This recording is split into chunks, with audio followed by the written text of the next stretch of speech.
I feel like I'm floating through existence. I feel like I'm living after time. I feel like I'm forced to break the silence. Is that a crime? Is that a crime? I feel like we're all following shadows, and shadows that don't know where to go. I feel like I'm waiting for tomorrow, while today wastes away.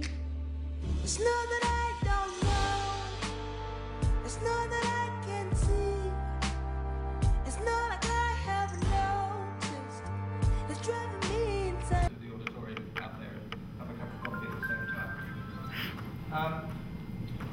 Slightly more relaxed today, and I'm sure we'll have a few people who will come in and join us and catch up as things develop. Just by way of a recap yesterday, we had a very interesting opening session, and I think the fact that we had both His Excellency Dr. Taffeta, the Nigerian High Commissioner, and the Minister of Transport here is a testament to the organisers and the importance of the place on this event in terms of the MA and Oron Alumni conference. It was very interesting to hear what they both had to say, and I got the impression that Dr. Taffeta has been behind the scenes very supportive of this process, and his knowledge of the maritime industry was evident, and I think we're lucky to have him here in the UK, and clearly it's somebody that we can use to support this process as you move forward. The rector of the Maritime Academy Nigeria, Mr. Okpo, outlined the issues that he's got. Clearly there's a lot of pressure to train more people. With the comments that the Minister of Transport was making about the new ports, and all these ports are going to require trained maritime people. They're going to need pilots, they're going to need people on tugboats. The offshore industry is expanding. They need more engineers, they need more seafarers as well. So there's a lot of pressure on the Academy to turn out more people, but one of the problems seems to be the difficulty of getting experience on board ships or on board rigs, getting sea time in. It's an issue we face in the UK, and under the UK tax rules for people that invest in ships in the UK, they are required to train cadets, and maybe with help from your group here, you can bring together all the different people and talk to the Ministry of Transport about enforcing aspects of the cabotage law so that you can get more people trained properly at sea. I mean, Nigeria wants to remain at the forefront as a maritime nation, as well it should do, but these are the issues that need to be addressed so you can do so. The rest of the day, really what came across for me was the importance of risk and safety. All the presentations related to risk, basically about risk and safety. Captain Andrew Wimbo talked about, from the IMO, talked about port facility and state inspections, and it's clear from some of the things that were said that the quality of vessels has deteriorated, and more needs to be done to inspect them properly. And this was underlined by Jim Barclay from the Nautical Advisor from the classification group at Lloyd's Register. We had a very interesting presentation from Mike Williams, the Managing Director of MIRAS, on the issues relating to piracy.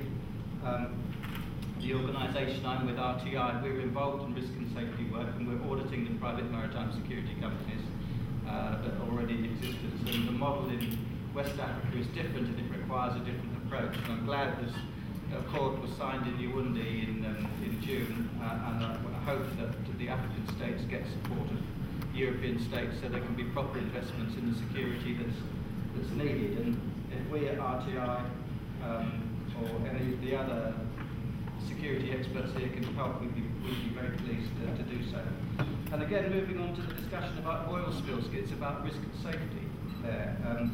And what was interesting to me was just how much money is being spent by the oil industry on being prepared for things to go wrong. And if only your university had 10% of the money that they get, it would be a completely different picture. And I really can't help thinking, wouldn't we be better spending the money to stop things from going wrong in the first place? rather than spending a lot of money to have things sitting there doing nothing, waiting for something to go wrong. And in particular, after Peter Pillai, the past president from Marina, and his presentation about fire on ships, it shows just how scary it is if you are involved in a fire, and I have been. And so once again, the message I think from yesterday is the amount of technical training our maritime professionals need, and the amount of training that's required to equip them to be able to manage all the different aspects of risk and safety that exist in our industry. And unlike businesses ashore, we have to be self-sufficient because there isn't anybody there to help us. So I hope that's a reasonably accurate summary. There were some very passionate questions. I'm sorry we didn't get time to run through all of them. But today I'm sure that we'll have a bit more time for your questions. So to kick off this morning with our first speaker, you'll see in the programme that Patrick Akpo-Bolakembe, who's the Director General of UMASA, was due to be here to speak. I'm very pleased that in his place we've got Captain Bala Agbar. I was in UMASA's office a couple of years ago, and Patrick afforded us a very warm welcome. So you, sir, we'd like to afford you the same warm welcome here in London. The UMASA plays such an important role in the Maritime Administration as a safety agency. I know that they've been investing a lot in human capital and in more maritime experts to help with their port strait control work and to improve the risk and safety side. And I'm very looking forward very much to what Captain Agbo is going to be telling us. So I'm going to hand over to you straight away, and we're looking forward to what you're going to be telling us.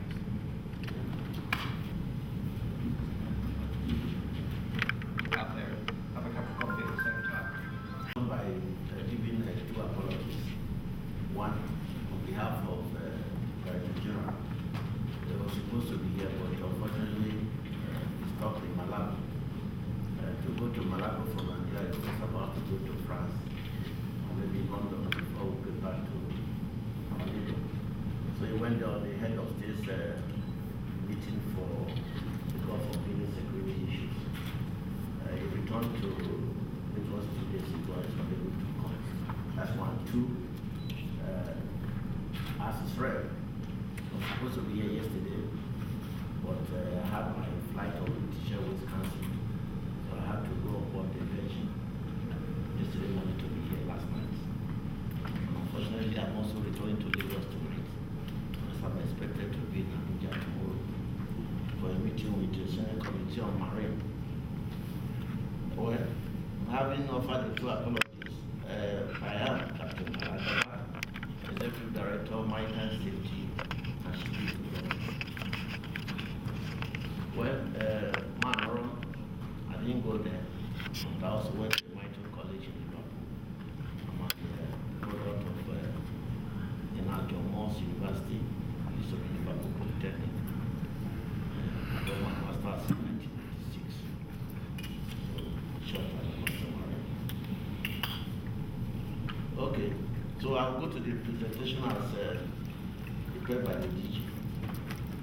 It's on the investment, partnership and investment in the Nigerian maritime sector. Nigeria has a long tradition of maritime activities, and the maritime sector carries a considerable weight in the Nigerian economy. The increasing environmental consciousness drives the demand for transportation by ship, since various initiatives recognizes maritime transport as a potential better environmental transportation choice than air and land transport. The Nigerian maritime sector is divided into shipping services, port services, shipbuilding and repairs, as well as maritime education and training subsectors. The sector can also be categorized into inland and coastal trade and ocean trade segments. Further segmentation is to look at the maritime sector from the regulatory and operational viewpoints.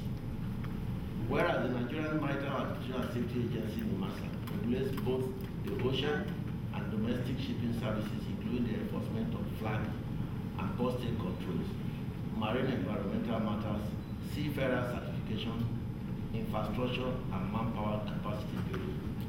The the Nigerian Ports Authority (NPA) regulates the port sector. The powers of NIMASA are drawn from NIMASA Act 2007 as well as the Cabotage Act of 2003 to regulate shipping and implement the provision of the Maritime Shipping Act of 2007. The Nigerian maritime sector is indeed a big industry which facilitates the operations of other sectors in the Nigerian economy, including the oil. In 2010 and 2012, the sector has handled a total of 126.8 million metric tons of major dry cargo imports, namely cement, sugar, wheat, salt, rice, and fertilizer. The sector also handled imports of 251 million metric tons of AGO, PMS, Jet A1, kerosene, tallow, and other chemicals during the same period. There were also crude oil exports of over 300 million metric tons during 2010 to 2013. On the other hand, training of cadets takes place at the Maritime Academy of Nigeria, Oron. Despite the complementary efforts of the Nigerian Institute of Oceanography and Marine Research and few private institutions, the combined capacity for maritime education and training is far below the national demand. Furthermore, because of inadequate number of ships in the country, only few cadets have the opportunity for sea-time experience. Similarly, the underdeveloped shipbuilding and repair subsector does not have the capacity to carry out repairs of ocean-going vessels. As a result, ships had to be allowed to sail to other countries to undertake necessary repairs identified after flag stick and post-trade surveys. Most of the coastal ships cannot be maintained in Nigeria because of inadequate ship repair facilities. Maritime sector partnership, development and investment. The objective of this presentation is to get a deeper understanding of the challenges regarding environmental, sustainable development and the challenges from a micro-level perspective. In addition, a microeconomic perspective is also necessary to gain a holistic understanding of the underlying challenges. By analyzing innovative solutions, corporations are developing, we get a deeper understanding of the sectorial challenges as settings to partnership, development, and investment in the Nigerian maritime sector. From the theory about a nation's competitive advantage and the popular diamond model, we can understand the opportunities in developing environmental sustainable technologies from a broader cluster perspective of the Nigerian maritime sector. The innovation process is entirely based on the current economic situation, actors and network, knowledge development, financial funding, environmental and political issues.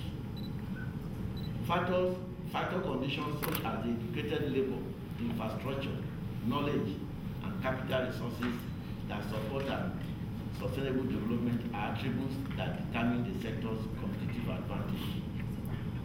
This relates well to the maritime sector in Nigeria as an attribute helping to understand how Nigeria can utilize its competitive advantage efficiently. Interrelated industries such as the oil industry could be either supporting or an obstacle for further development. By sharing ideas in product development and collaborating on other factors related to the innovation, interrelated industry certainly plays a significant role for the Nigerian maritime sector and ventures.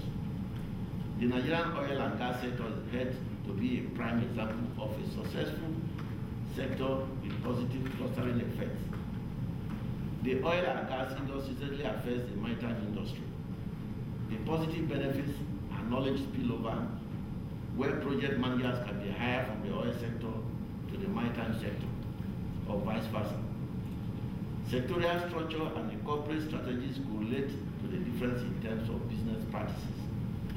The ownership structure is also an area where practices lead to different outcomes. They are among the determinants of national advantages that answer why and how a nation achieves international success in a particular industry, because globalization has given sectoral changes within many industries. The phrase technology is the fuel of the capitalist engine. It's a rather illustrative way to explain how the capitalist system works. This emphasizes the importance to generate real value. When the existing technology is not able to create wealth, the economy reaches a bottleneck. The main challenges for our ventures in the Nigerian maritime sectors are accessibility and support from the Nigerian venture capital market, technological knowledge institutions, and the governmental innovation policy. The interlinking of these sectors is necessary for a sustainable maritime sector. As a marine nation, Nigeria is a country with more than 70% of the territory in the marine realm. The marine domain is crucial to our economy through its resources and maritime transport, supporting international trade, and to our national security. Inadequate investment in marine science is holding back the development of Nigeria's marine industries. Moreover, Nigeria's coast and oceans boast some of the most iconic marine life and habitats on the planet, and are a source of national pride and identity. The surrounding oceans influence Nigeria's highly variable climate, and the coast and oceans are vulnerable to climate change. How Nigeria uses, manages, and conserves its marine industries and environmental assets for maximum economic, environmental, and social outcomes will be a major factor in the future well-being and prosperity. Opportunities and challenges.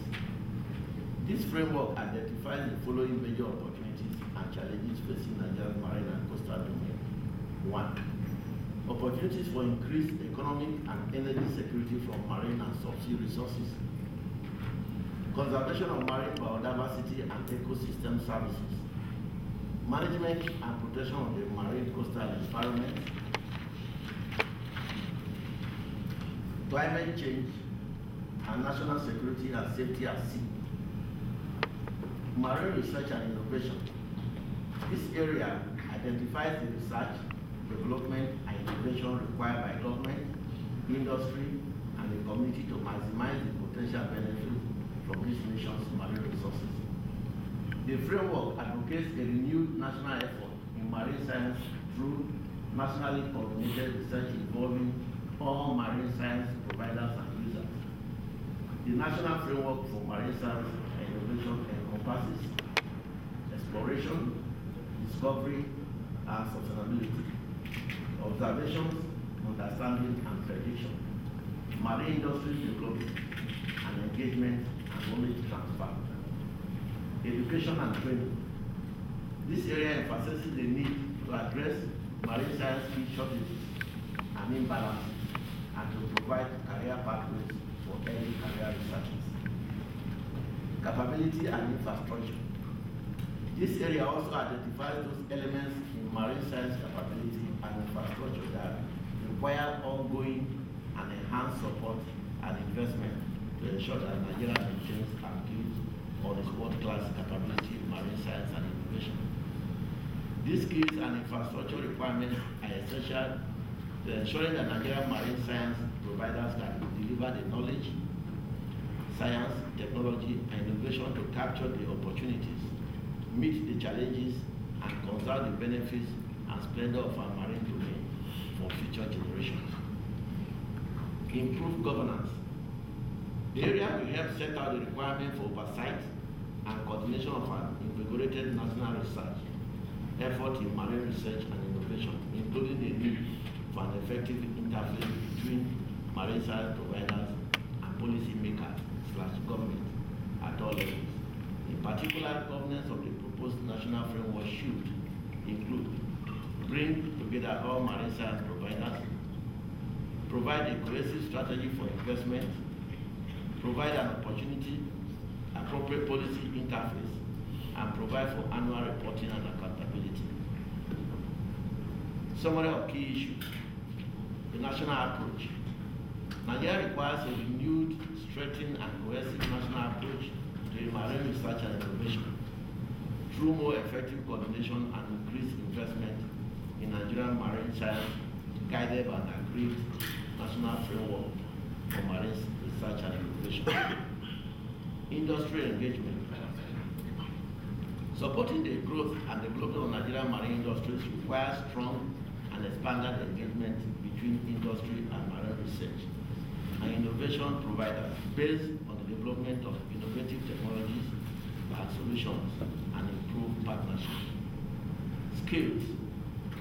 Nigerian marine science suffers from acute shortage of skilled scientists and technologists, including chemists, economists, engineers, geographers, microbiologists, physicists, statisticians, and modelers. Shortages are compounded by the lack of career pathways for early career researchers.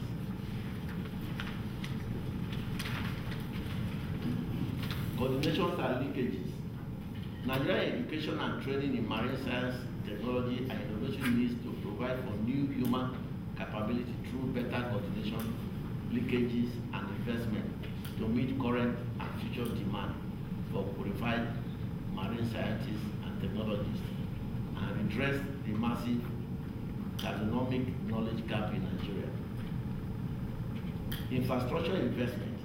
Nigeria requires new investment in marine research, particularly in vessel capability and remote sensing, ocean and coastal monitoring, integrated ocean observations, and improved data management and access.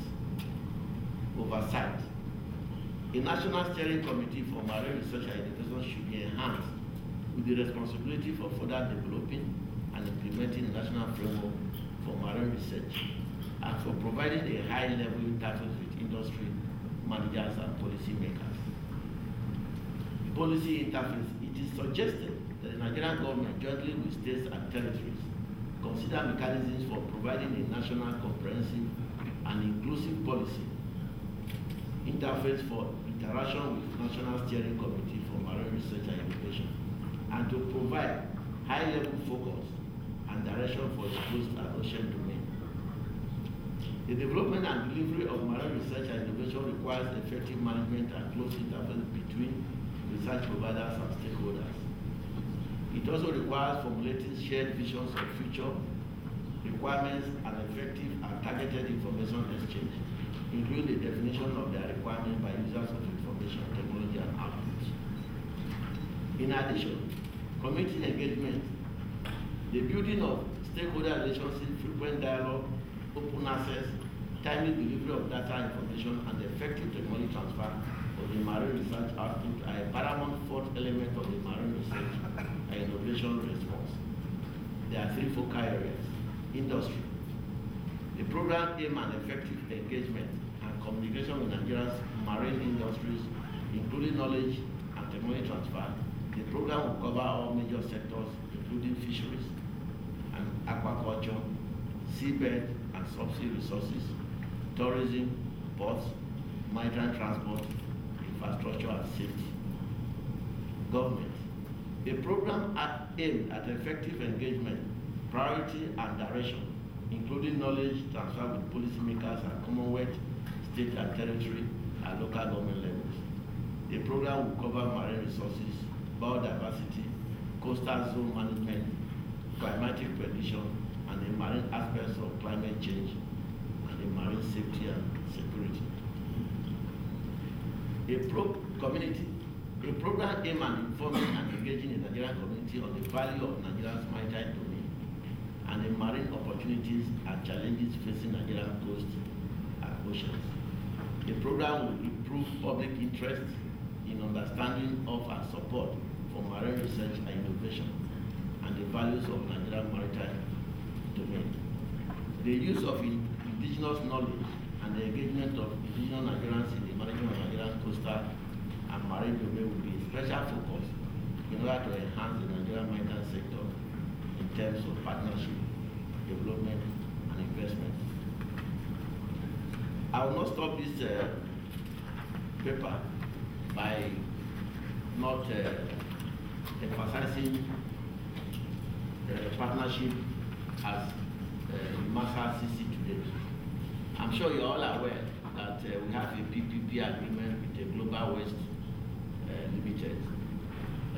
It's a very contentious issue, but I always like to make the relationship clear, how the partnership works. In 2011, NIMASA entered into a PPP with Global West, and the idea was to provide platforms.